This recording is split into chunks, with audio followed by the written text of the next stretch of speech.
It's the 16th of September 2025 today, and we're still in Bohicon / Abomey.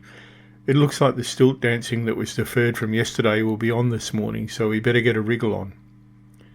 We get to the location where it's all going to happen, and within minutes the dancers make their entrance. This is going to be loud.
A bit of tree pruning going on to make some room for the dancers on the taller stilts.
The sandy soil has dried a lot since last night, but it still looks a bit tricky.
like half the villagers turned out to watch. They're relaxing while the band is burning a lot of calories.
After about an hour, the performance ends.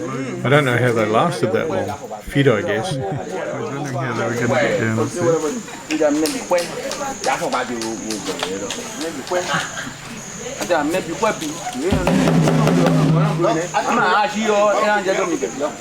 One of the great secrets of stilt dancing revealed, how do you get down off the wall?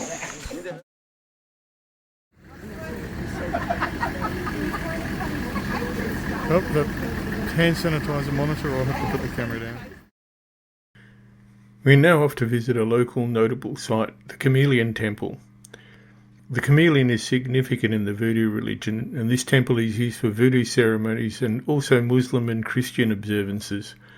There's another Voodoo Temple at the same location. We can go into the Chameleon Temple, but not the other Voodoo-only temple. I'm trying to get a picture of one, but with the number of small motorcycles, I'm quite surprised at how many of them are electrics. I'll see if I can get a photo. Or did I already say that? But yeah, I've seen on the trip so far, I've seen probably 8 or 10.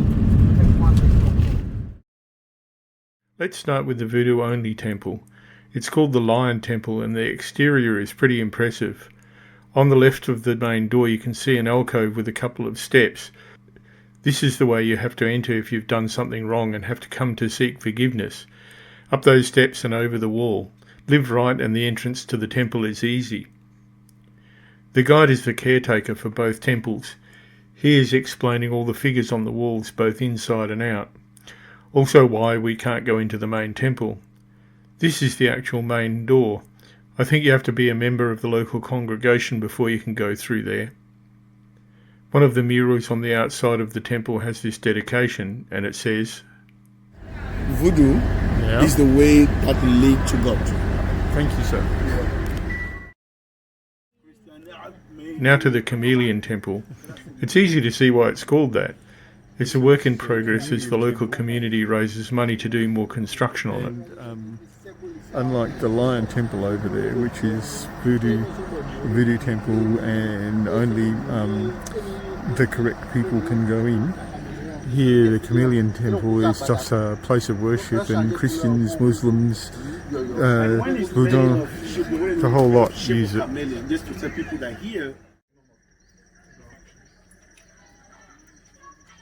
This one's not as fancy as the Voodoo Temple.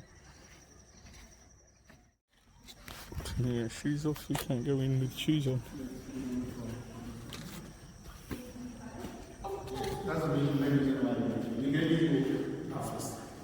There's a staircase to go after. Every Sunday they play drum. To make sure I don't stand. No. Drum, sit there for the...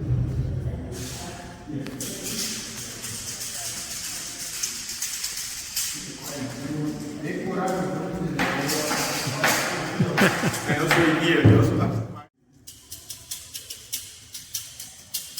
You can go upstairs if you want the staircase. Awesome. Yes, you can go to the staircase there. You can go upstairs if you want. Yes.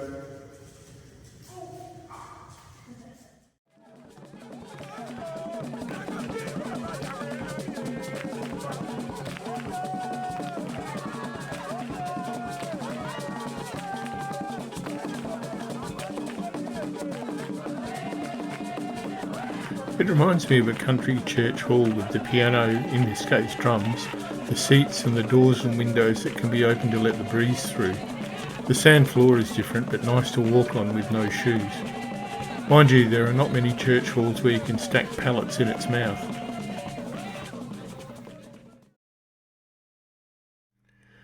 The next stop on our busy agenda is to head back to the coast to Ouidah, about an hour away. This is not a happy destination as it was the centre of the slave trade in Benin, and we're going to visit some of the significant sites there. Not looking forward to that, but it's part of the whole picture of the place. Along the way we see more of these old Peugeot utes, still somebody's daily drive after about 50 years or so.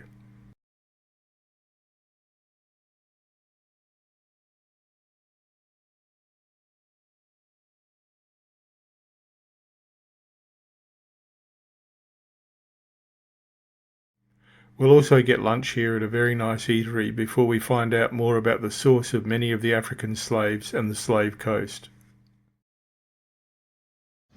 Okay, at the time of slavery, there were 5 forts. The French fort, Portuguese, English, Dutch, and Danish forts. And all those forts were built for slavery. You know, when the slave master came here, they had a partnership with our local kings. And that is the way for them to start a slavery. Because the kingdom that they met was a warrior kingdom. Okay? And when after doing the travel wars, when they returned back, instead of killing, what shall I say, the captive of war, they used them with all the knowledges and the spiritualities. But when the slave master came, they told them to change the way. Instead of using the captive of war, you're gonna they will sell those captives for us. Okay? So normally, historical, the route of slaves is more than 200 kilometers. So the government took in 1992 just 5 kilometers to explain to us the last stages before going to the beach. So when the slaves came here, they were brought here, so they were battered against objects with no value, like pipes, gunpowders, cannon, and the mirror. Okay, they used those things to exchange them. And the market took place in front of the house of one slave master who came from Brazil under the power of Portugal. His name is Francisco de Souza. He came here as a director of the Portuguese forts. And he participated absolutely also in slavery. Okay, the market took place in his house.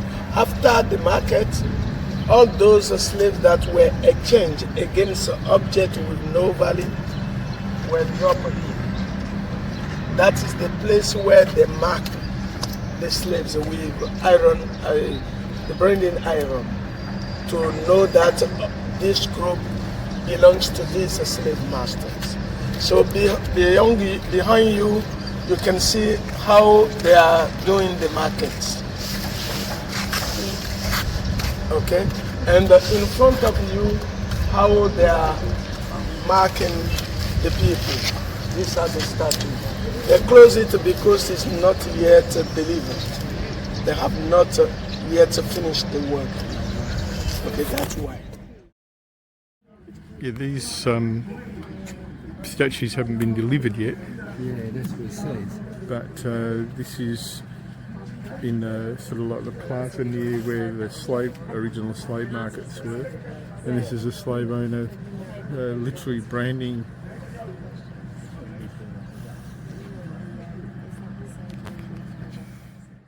Same thing here though. It's under wraps because it's not been handed over yet.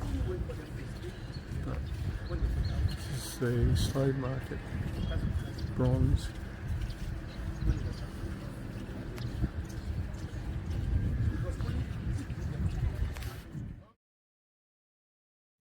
We then head off the short distance to a memorial called the Door of No Return. It commemorates all the African people shipped out from Ouidah, mainly to the Americas, as slaves never to return. It's beautiful and grim at the same time, situated next to a lagoon and miles of lovely sandy beaches. This is the Gate of No Return monument, symbolising the slaves that left off these beaches and never came back. All these blasted tourists in the way.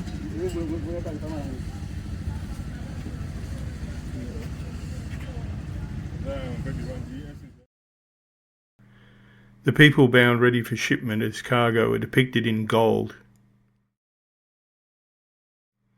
There are strong voodoo references here.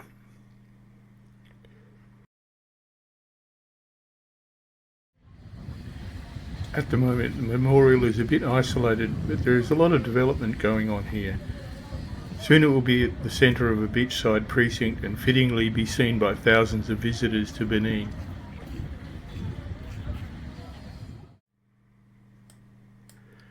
It's been a big day so far and it's not over yet. The necessity to shift the stilt dancing to today means we have 2 events to attend today, not 1. So we're going to shift a short distance along the coast to see a mass dance and then to our overnight accommodation. But that's for the next video as there's still a lot to see. We'll see you then as we get back into the voodoo vibe, have a look at local salt production and finally kick back at a beachside resort.